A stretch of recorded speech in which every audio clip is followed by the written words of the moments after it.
मुस्लिम league नवाज़ जे अॻवान खेलदास कोहिस्तानी जी press conference report मंज़ूर कालरो। पाकिस्तान मुस्लिम league नून सिंध सूबे जे अॻवान ऐं क़ौमी असैम्बली जे मेंबर खेलदास कोहिस्तानी पारां अॼु टालपुर हाउस ते हंगामी प्रेस कॉन्फ्रेंस कोठाई वई, जंहिंमें साण सां गॾु यासिर टालपुर समेत मक़ामी क़यादत बि शरीक हुई। कोहिस्तानी साहिब मुल्की हालतुनि ते तफ़सीली रोशनी विझंदे महांगाई, तरक्की, खुशहालीअ में रुकावटुनि लाइ तहरीक इंसाफ़ खे ज़िम्मेवार करार ॾींदे चयो त इमरान ख़ान जी हुकूमत खां अॻु मुल्क तरक़ीअ तरफ़ गामज़न हो। मोटरवे जहिड़ियुनि रिथाउनि ते कम जारी हुआ, ज़राअत तरक्की करे रही हुई।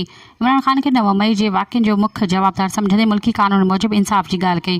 अडियाल जेल मां तहरीक इंसाफ़ जे लीडरशिप सहूलतूं हासिल आहिनि ऐं हुन लीडर खे सभु सहूलतूं हासिल आहिनि। शहबाज़ शरीफ़ वज़ीर आज़म जे कमनि जी तारीफ़ कई, जॾहिं त पाण वज़ीर आला पंजाब मरियम नवाज़ खे पंहिंजे सूबे जे फलाही मनसूबनि जी शुरूआत ऐं अवाम जी ख़ुशहाली लाइ 20 कलाक कम करण खे मुल्की मफ़ादनि ख़ातिर बहितर करार ॾिनो। पुछल सवाल ऐं अगवा थियल न्याणी प्रिया कुमारी जी बाज़ियाबी जे जवाब में चयो त उन लाइ असां कानून जी हदुनि अंदरि कोशिशुनि में आहियूं।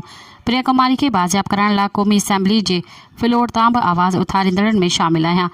पाकिस्तान ख़ासि करे सिंध मां मुसलमान भाइरनि तरफ़ां मके मदीने करबला ताईं प्रिया जी बाज़ियाबी जूं दुआऊं नेठि क़बूल थींदियूं। सिंध जे नहरे पाणीअ बाबति रोकथाम वारे सवाल जो जवाब ॾींदे चयो त मुल्की मफ़ादनि ख़ातिर के बि गैर आइनी क़दम न खयां वेंदा। नवाज़ शरीफ़ ही पाणी जे रिकॉर्ड जो मनसूबो पेश कयो हो।